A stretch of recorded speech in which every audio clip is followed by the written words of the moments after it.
Hai, nah kali ini aku mau jawab pertanyaan kalian yang udah aku bikin kolom di waktu di IG. Ada tujuh pertanyaan yang akan aku jawab seputar kekepuan kalian. Kita langsung aja ya. Oke, pertanyaan pertama. Ci, ada nggak sih atlet yang pakai susuk? Nah, ini aku jawab berdasarkan apa yang aku tahu aja dan apa yang aku pernah dengar ya, Tapi aku sih nggak pernah ngeliat secara langsung kayak gimana gitu. Tapi kalau denger sih pernah. Jadi ya ada aja sih yang pakai susuk katanya. Ya entah di tangan, entah di kaki, katanya biar lebih apa sih kuat ya, terus lebih pukulannya bisa aneh-aneh gitu katanya sih seperti itu. Tapi ya nggak semuanya sih, dan aku sih belum pernah lihat secara langsung, hanya denger aja dari teman-teman katanya sih seperti itu. Oke, pertanyaan yang kedua. Ci, ada nggak sih atlet badminton yang nyolong umur? Nah, kalau ini sih aku bisa bilang ada gitu, ada. Itulah mungkin awalnya kenapa para atlet yang dari daerah ini agak sulit bersaing, karena begitu kita dari daerah, kita ke Jakarta, ke Jawa gitu, dengan umur yang seumuran sama kita itu gapnya tuh jauh sekali gitu. Tapi aku juga nggak bisa bilang oh semuanya pasti nyolong, enggak.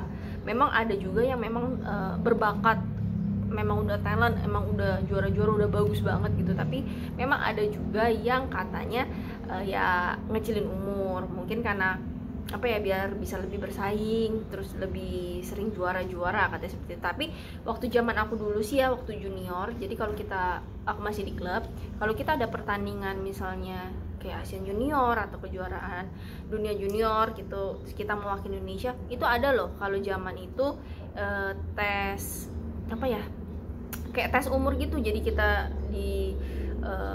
dicek tulang, cek gigi, itu ada loh, itu ada. Dan itu benar-benar bisa membuktikan oh ini benar nggak sih kelahiran tahun sekian. Nah, biasanya kalau yang benar itu kita bisa mewakili Indonesia gitu. Ada juga memang beberapa yang waktu saat tes itu kena gitu, ternyata hasilnya tahun segini nih, lalu ditanya, di cross check, oh ternyata benar, akhirnya balik ke tahun yang asli itu. Tapi nggak semua atlet, ingat ya, nggak semua atlet itu pasti seperti itu. Dan aku rasa nggak banyak kok sekarang, semua rata-rata aku rasa sekarang udah apa ya, udah lebih oke banget prosedurnya, jadi jauh lebih bisa bersaing. Oke, sekarang pertanyaan ketiga. Kalau lagi tanding di luar negeri, free time-nya itu bebas mau kemana aja, jalan-jalan atau sama official atau gimana? Jadi sebenarnya free time yang kalian maksudkan itu yang pada bilang oh enaknya jalan-jalan, dibiayain jalan-jalan ke luar negeri, malah jalan-jalan bukan pertandingan. No, jadi kita pun kalau jalan-jalan itu ke supermarket, otomatis kan jalan dong. Ke supermarket kita butuh beli air, kita butuh beli buah-buahan, misalnya sayur-sayuran gitu.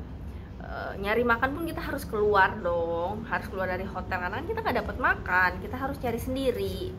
Terus misalnya kalau ada yang laundry harus keluar juga, kan nggak semuanya tim ngucek kayak aku gitu. Nah terus kalau misalnya kalian lihat tuh enaknya itu pada lihat jalan-jalan belanja, mungkin di sela-sela pas kita sekalian makan di sampingnya ada toko atau gimana dekat situ. Kalau memang nggak mengganggu jadwal, terus juga bukan jadwalnya pertandingan atau pertandingan udah selesai, ya bebas aja sih. Yang penting si masing-masing atlet ini tahu apa ya, tahu batasan juga, terus tahu gimana kondisinya juga, jangan sampai kecapean atau gimana gitu. Jadi sebenarnya dibebasin, tapi balik lagi ke tanggung jawab masing-masing atletnya.